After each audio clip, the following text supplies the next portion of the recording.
మాట్లాడుతారో అర్థం పడుతుంది. ఒక విషయం ఏంటంటే మన జాతిలో ఏంటంటే మన జాతి ఎందుకు బాగుపడట్లేదు అంటే అన్నింటికంటే ఇంపార్టెంట్ డిసిప్లిన్. ఎవరైతే డిసిప్లిన్ ఉన్నారో ఆ జాతికు పైకి రాదు. మరి ఈ యొక్క అన్సీలపేటలో మా అమ్మ లింగమ్మ ఒక చదువు రాకుండా అద్భుతమైన సాహిత్యాన్ని సృష్టించిన మహాతల్లి, వారి పుత్రుడు ఒక బ్రహ్మాండమైనటువంటి నాయకుడు, మన జాతర కోసం సేవ చేస్తున్నటువంటి మీకు మంచి కార్యక్రమం చేసినప్పుడు మీరు ఎందుకు మాట్లాడుకుంటున్నారు నాకు ఇంకా అర్థం కాదు. ఇక బాగుపడని కులము ఎంత బుద్ధి చెప్పిన లేని ఫలము, ఇక బాగుపడని కులము. అయ్యా రాజులు కాకర కార్యక్రమాన్ని గంటలు పిలుస్తారంటున్నట్టు పెద్దలు అనిపిస్తుంది.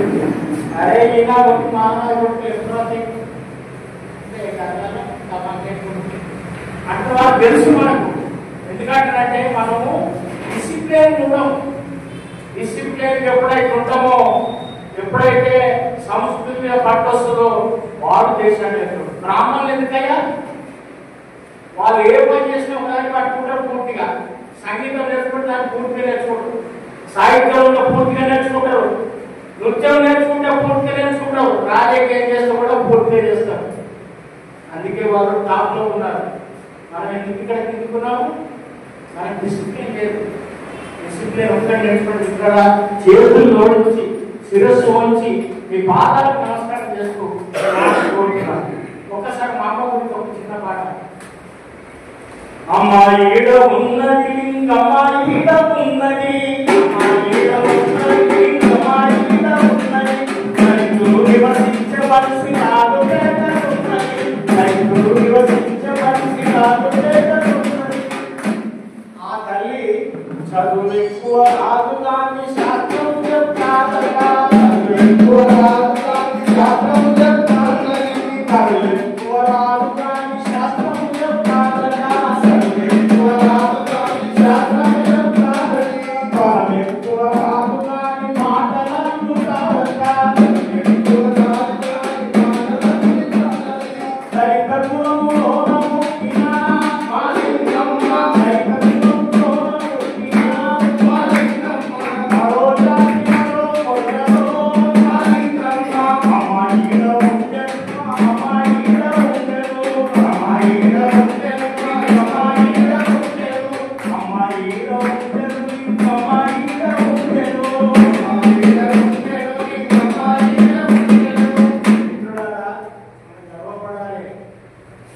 గురు రవిదాస్ గారు చెప్పులు 50 మంది రాజుల మీద పెత్తనం తీసుకుంటే మన ఇంట్లో దేశాన్ని తెలుసుకోండి. జాతి కులాచారం. ఈ జాతి ఎంత గొప్ప జాతి అనుకున్నావు అయ్యా. రాముడికి అడ్రస్ దొరకలే సీతమ్మ చేసినందుకు, మళ్ళా దరిద్రుడే కావాలి. రాముడి చరిత్ర రాయాలి, మళ్ళా దరిద్రుడే కావాలి. కృష్ణుని చరిత్ర రాయాలి, మళ్ళా దరిద్రుడే కావాలి. రాజ్యాంగం రాయాలి, మళ్ళా దరిద్రుడే కావాలి. ఇది జాతి. సృజనకారులు ఒక మాట చెప్తారు, నీ బిడ్డ శంకర్ జయకిషన్ శంకర్, ఇక్కడ వాళ్ళు కూడా ఇదే బస్తీలో ఉంటది. శంకర్ అనేవాడు ఒక మాదిగోడు. లతా మంగేష్కర్ ఒక లడిగుడు ఇంటర్వ్యూలో, అమ్మ నువ్వు ఇంతమంది మ్యూజిక్ డైరెక్టర్తో పనిచేసినావు, నీకు బాగా నచ్చిన మ్యూజిక్ డైరెక్టర్ శంకర్ జీ అని. అరే శంకర్ జీ నీకు కాల్ సినిమాలో బ్రహ్మాండంగా ఆ పోరడు మన ఆస్కార్ అవార్డు వచ్చిన పోరడు రంగంలో కూడా నీకు మ్యూజిక్ వచ్చు. हमारा भाई अच्छा कंपोजर है, लेकिन हमारा शंकर जी अच्छा क्रिएटर है. क्रिएट చేస్తాం మనం. we are not copy masters, we are creators. అరే ఎవరికి కాపీ కొట్టమనే కొడుకులాగా మానానికి మీరు కాపీ కొడతారా? మేము అసలైన అచ్చం మూలవస్తుంది. జాతి మాది, దేశం మాది, ఈ దేశానికి వారసులు మేము. కానీ మా చరిత్రని మీరు మోసం చేసి అబద్ధం చరిత్ర రాసి అబద్ధం చరిత్ర ఒక మాట చెప్పి ముగిద్దాం సభని. అయ్యా మీరు సుఖదేవ్ రాజుగురు భక్తుని పేరు ఎత్తున్నా తిన్నారు చేతులు పెట్టారు. ఎంతమంది ఎక్కువ మంది కమ్యూనిస్టులు ఆయన ఉదవ్ సింగ్ పేరు ఎత్తున్నా తిన్నారు. తెలుసా ఇక్కడ ఉదవ్ సింగ్ అంటే చేతులు తెలుసా? ఎవరు చెప్తారు మీడియం ఉధమ్ సింగ్ అంటే జేడిఎం వాలా పంజాబ్ లో మొత్తం ఈ దయ్యగాడని ఒక బ్రిటిష్ అధికారి మన వాళ్ళు జాతీయ ఉద్యోగం చేస్తా ఉంటే మీరు ఇమీడియట్లీ గ్రౌండ్ కాల్ చేసి వెళ్ళిపోవాలి, 5 నిమిషాలు టైం ఇస్తున్నా, లేకపోతే మీరు మీద ఫైటింగ్ చేయాల్సి వస్తున్నట్టే. మా బిడ్డలంతా ముందు పంజాబ్ అంటే వీరుడు శివుడు వాళ్ళందరే కాకేవరా మా జాతి దేశానికి స్వాతంత్రం కావాలంటే వాళ్ళు కఠినాత్ముడు దుర్మార్గుడు ఫైరింగ్ చేస్తే వేలాది మంది చచ్చిపోయింది. ఆ చచ్చిపోయినప్పుడు 11 ఏళ్ళ కుర్రోడు ఉధమ్ సింగ్ అప్పుడు ఆయన ప్రతిజ్ఞ చేసిన శోధన చేసిండు, అరే ఈ దగ్గరగా చంపితే నేనే చంపాలి, నేనే చంపిస్తాను చెప్పేసి ఆయన 19 ఏళ్ళ వయసు అప్పుడు ఈ దేశానికి స్వాతంత్రం వచ్చి బ్రిటిష్ వాళ్ళు ఎన్నింటికి వెళ్ళిపోయిన తర్వాత ఈ మనసులో శపథం చేసుకున్నట్టు ఉధమ్ సింగ్ ఆ దేశానికి పడవలో పోయి అంటే స్టీమర్లో పోయి నానా కష్టాలు పడి అక్కడ పని మనిషిగా చేరి దగ్గర ఇట్లా చెప్పులు పాలిష్ చేసే పని మనిషిగా చేరి టైం చూసి వారికి కాల్చి కట్టిన మొదలడు. మరి సుఖ్దేవ్ రాజ్గురు అండ్ భగత్ సింగ్ వాళ్ళు కూడా వీరులే. అది ఏం చేశారు, వాళ్ళు బ్రిటిష్ కాలువై పోతుంటే పొగ బాంబులు వేశారు. పొగ బాంబులు వేసినప్పుడు కూడా గొప్పలే, కానీ అక్కడికి వెళ్ళి ప్రతిజ్ఞ చేసి ఆయన ఇంటికాడికి వెళ్ళి వాడిని చంపినటువంటి మొదలగాడు ఎవరంటే ఉధమ్ సింగ్. ఎవరు గొప్పలో మీరు చెప్పాలి, చెప్పాలి. ఉధమ్ సింగ్ చరిత్ర ఉందా, ఏ పుస్తకం ఉందా? అయ్యా ఇంకొక విషయం చెప్పి ముగిస్తాను మీకు. ఝాన్సీ లక్ష్మీబాయి పేరు విన్నారు కదా, ఆమె గొప్ప వీరమైందండి, కానీ ఆమె కాదు. ఆమె మెల్లగా ఎన్నికైతే సొరంగం దగ్గర తప్పించి నేపాల్ పంపించి ఆమె ఏజ చేసుకొని బ్రిటిష్ వాళ్ళతో పోరాడిన జల్కరీ బాయ్ యొక్క మాలమానిక కులానికి సంబంధించినటువంటి ఒక జల్కరీ బాయ్ యుద్ధం చేసి చనిపోయింది. ఆమె చరిత్ర ఎక్కడైనా ఉండాలి, ఎందుకంటే మనం చరిత్ర హీరోనయ్యా ఈ దేశంలో మనం మనుషులే కాదు. మనం ఏంటంటే వాళ్ళు ఆడిపించినప్పుడు కలుసాన్ని ఆడిపించిపోతే రావడం బిర్యానీ పెట్టుకోమని పోయి మొత్తం నేను చెప్పుడు అంటే జాతి ఒక పద్ధ చెప్పు, నేను డబ్బును బట్టి నేను చిందులు వేసి ఎవరు చేస్తున్నాం మనము మన సభలలో కాదు, ఇతర సభలలో పోయి నేను డబ్బును బట్టి నేను చిందులు వేసి వాళ్ళ సభలు విజయవంతం చేస్తాను, కానీ మన సభలో అన్నట్టు మాట్లాడుతున్నాం. అందించాలి సోదరులా, ఒకటే మాట చూస్తున్నాను దయచేసి. ఏదైనా సిద్ధాంతం అనేది పూర్తి చేయాలి కదా. ఒక ముస్లింలు ఉన్నారు, శుక్రవారం వాళ్ళు మసీద్ పోరాడు ఖచ్చితంగా పేరు తల వేసుకుంటాడు, వాళ్ళు మంచి బ్రహ్మాండ కథ చేస్తాడు. అట్లాగే మరి క్రైస్తవ సోదరులు సండే రాగానే బ్రహ్మాండంగా చేసుకెళ్తారు. ఆ యొక్క ప్రభు యొక్క వాక్యాన్ని వాళ్ళు చైతన్యవంతులు. మరి నానాజాతి మనం మనకి ఏం చెప్పుకున్నారు, మనం ఎవరైనా రాణిస్తున్నారంటే పిల్లల కొరకు సంపుతున్నారు, కొడుతున్నారు. ఇప్పటి కూడా ఉన్నది. మొన్ననే గౌన్లో పోరాడు ఈ 50 దగ్గర వాడు ఏదో పెళ్లి చేసుకుని ముడిపోతే వాడిని మొత్తం కొట్టి సంపేసినటువంటి పరిస్థితి. మానవాళిలో సంగతి వేరే సంగతి. మానవాళిలో కూడా గౌన్లోని బీసీ కులాలను కూడా గురువులో వికలాంగులను చెబుతున్నటువంటి పరిస్థితుల్లో వారు చాలా ఒక దేవుడు కావాలి, నాకు ఒక ప్రార్థన చేసుకోవాలని మరి క్రైస్తవులకు వాళ్ళు ముస్లింలకు పోతే మీరేమంటున్నారంటే ఇది దేశద్రోహులు. దేశద్రోహులు అంటే ఎవరో తెలుసుకుంటున్నారా? దేశద్రోహులు అంటే ఒక బ్రాహ్మణస్య ముఖమాసి బాహూరాజన్యకుట వైశ్యోపురస్య సూత్రార్థ పాదాచార్యాన్ని సూక్తులు చెప్పిన కొడుకులు బ్రాహ్మణులు వాడు ఏం చెప్తున్నారంటే బ్రాహ్మణులను పోలిస్తే మీరు చాలా గౌరవంగా కొలవాలి, గౌరవంగా చూడాలి. అదే క్షత్రియులను పోలిస్తే మీరు వాళ్ళని వీరుడు శూరులుగా తెలుసుకోవాలి. అదే వైశ్యులను పోలిస్తే మీరు వాళ్ళు మనకి ధనాన్ని సమకూర్చాలని గౌరవించాలి, వాళ్ళ పేరు కూడా అదే ఉండాలి.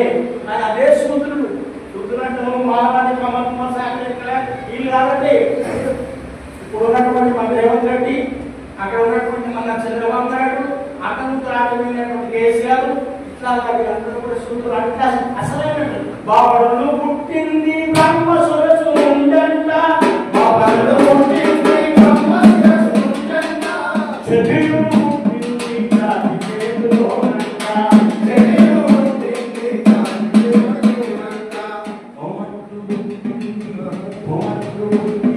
కడుపు తొడలను ఉండంట, మొమట్లు పుట్టింది కడుపు తొడలను ఉండంట. అరే సూత్రుడు పుట్టింది, సూత్రుడు ఎవరో సూత్రుడు మన వెలవ, మన రెడ్డి, మన కాపు, మన రావు, ఈ సూత్రుడు పుట్టింది చెప్పు కానీ ఉందంట.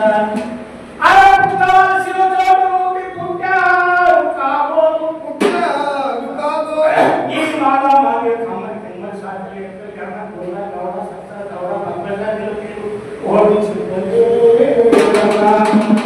మనిషి ఎట్లా పుడతాడు, మనిషి ఎట్లా పుడతాడు కూర్చొని ఈ కార్యక్రమం వాడని ప్రేమతుడున్న మీకందరికీ ఎరుక, పూర్తి గుంటల ఓడిలే కాదులకు ఏ ఎరుక, పూర్తి గుంటల ఓడిలే కాదులకు ఏ ఎరుక, పూర్తి గుంటల ఓడిలే కాదులకు ఏ ఎరుక.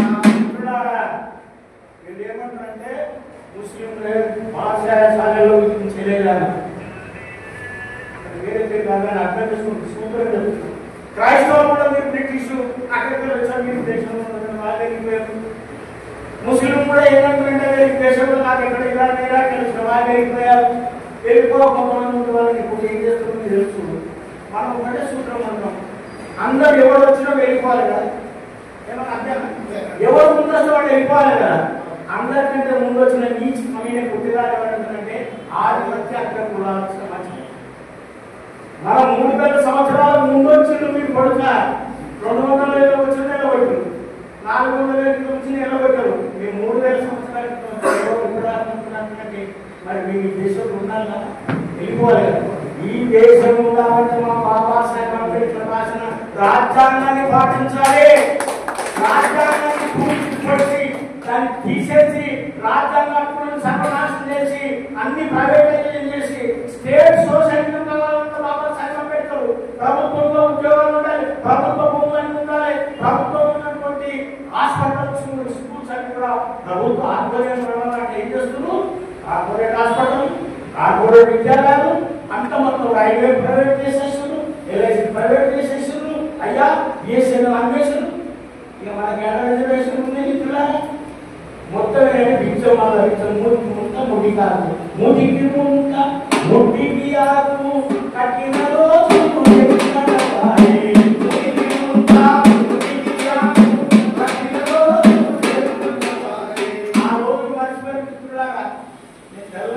మంచిగా బట్టలు వేసుకున్నాం. ఇక మాకు ఎక్కువ ఏమని బిడ్డ మళ్ళా మాకు అడిగే రోజులు కాకపోతుంది త్వరలో మళ్ళా మూతికి ముంత ముడి కాకు 1 గంట మాత్రమే బయటగా మానవాళ్ళు. ఈ పరిస్థితి వస్తుంది మిత్రులారా, గమనించండి. మీరు తక్కువ కాదు, ఒకటే మాట చెప్పి మూస్తున్నాను. అయ్యా 1818 మీరు లెక్క పెట్టుకుని గుర్తుపెట్టుకోండి. 1818లో ఈ మూతికి ముంత ముడికా కట్టి కొన్ని వందల సంవత్సరాల నుంచి కష్టపెడుతున్నటువంటి జాతులని విముక్తి చేయడానికి ఆనాడు ఒక యుద్ధం జరిగింది. అదే భీమా కోరేగాం అనే ప్రాంతం పూనాలో. అక్కడ కేవలం 5,000 మంది 20,000 మందిని చంపేసారు. ఎంతమంది చంపారు? వాళ్ళందరూ ఎవరు? క్షత్రియులు కాదు, కట్టబడి తిరిగి మానవాణి కర్ణ పునఃసాగ ఈ యొక్క మన ముస్లిం అందరూ కలిసి 5,000 మంది 20,000 మంది చేసేసారు. అరే మా కనుక ఈ క్షత్రియత్వం మీరంతా లేకుండా సైన్యంలో మాకు ఉన్నతమైన స్థానాన్ని ఇస్తే బిడ్డ ఈ దేశాన్ని అమెరికాని చైనాను కూడా పంపించినటువంటి శక్తి మన దగ్గర ఉంది. అటువంటి శక్తి గురించి ఈనాటి మూలవాసన మాసోత్సవం చేయడానికి కారణం మీరందరూ ఏంటంటే మన మూలవాసులు ఎవరు? బుద్ధుడు ఎవరు? జ్యోతిబాబులు ఎవరు? బసవేశ్వరుడు ఎవరు? మన నారాయణుడు ఎవరు? మన వీళ్ళందరూ మహానుభావులు మనకు స్నేహం కష్టపడ్డారని తెలియజేయడం కోసమే మేము ఈ యొక్క కార్యక్రమం తీసుకున్నాం. దానికి అందరూ వచ్చిన ఇంత శ్రద్ధతో అందరి హృదయం తెలియజేస్తూ ముఖ్యంగా నా సోదరులు మరి అద్భుతమైనటువంటి కార్యక్రమాన్ని సక్సెస్ చేసిన వారి గురించి థ్యాంక్ యూ.